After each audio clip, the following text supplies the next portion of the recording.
नमस्कार.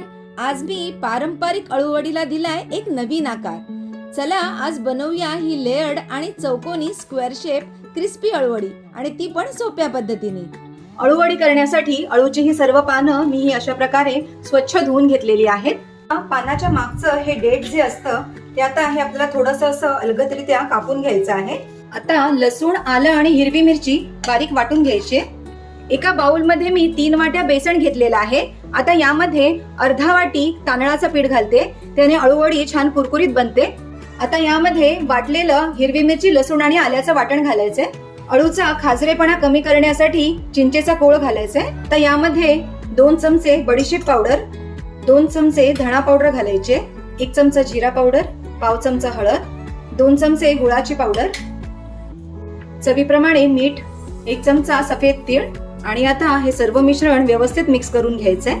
तुम्हाला जर याच्यामध्ये लाल मिरची पावडर वापरायची आहे तर ती देखील वापरू शकता.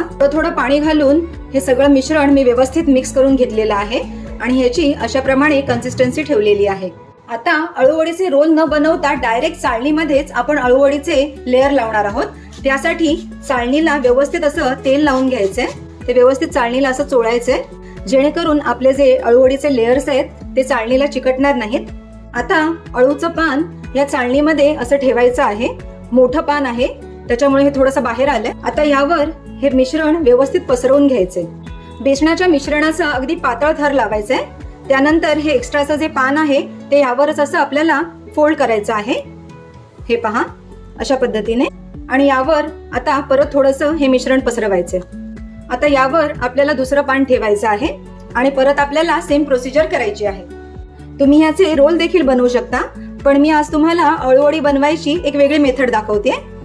6 अळूच्या पानांचा एकमेकांवर मी असा हा लेअर लावलेला आहे आणि त्यावर आता हे थोडेसे सफेद तीळ भुरभुरते.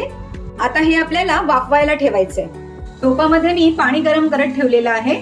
आता यावरही चाळण ठेवते आणि आता झाकून 20 ते 25 मिनिटं आपल्याला हे शिजवून घ्यायचे. तुम्ही बघू शकता अळूवडीसाठी डायरेक्ट चाळणीमध्ये आपण जे लेयर्स लावले होते ते आता थंड झालेले आहेत. हे बघा. आणि आता हे असं सेट झालेलं आहे. आता हे मी कट करून घेते. हे पहा, याचे मी 2 भाग केलेले आहेत. हे पहा किती छान लेयर्स याच्यामध्ये तयार झालेले आहेत.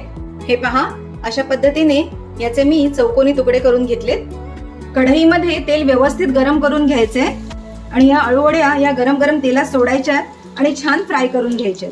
तुम्ही बघू शकता या वड्या अगदी छान फ्राय झालेल्या आहेत आणि त्याचे लेयर्स पण खूप सुंदर दिसतात. ही लेयर्ड चौकोनी स्क्वेअर शेप अळूवडी घरी नक्की ट्राय करा आणि कमेंटमध्ये तुमचा अनुभव मला शेअर करा.